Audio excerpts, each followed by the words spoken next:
ఇక మార్నింగ్ న్యూస్లోకి వెళ్తే వెలుగు దినపత్రికలో ఉన్న వార్తలు చూస్తే ఉప్పల్లో ధనాధన్ రాజస్థాన్పై హైదరాబాద్ గెలుపు, బ్యాటింగ్లో సూపర్ షో చూపెట్టిన సన్ రైజర్స్ హైదరాబాద్ IPL 18లో బోనీ చేసింది. ఇషాన్ కిషన్ 47 బాల్స్లో 11 4లు 6 6లతో 106 not out.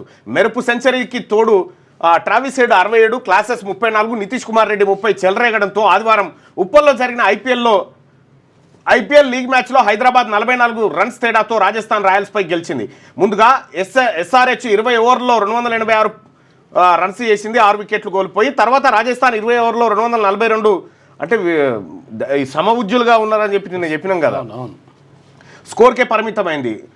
Dhruv రూజెల్ 70, Sanju Samson 66, Hetmyer 42, Shubman Dubey 34 not out రాణించిన ప్రయోజనం దక్కలేదు. మొత్తానికి హైదరాబాద్ నిన్న ఎంత స్కోరు, దాదాపు 44 పరుగుల తేడా, 508 పరుగుల 528 పరుగులు ఉన్నట్టున్నాయి కదా, ఇద్దరి కలిపి విపరీతమైన కొట్టుడు. నిన్న ఒక IPLలో అసలైన ఆట నిన్న కనిపించింది. ఫస్ట్ ఆట జర మెత్తగా ఉండే కానీ రెండో ఆట గట్టిగానే ఉందట.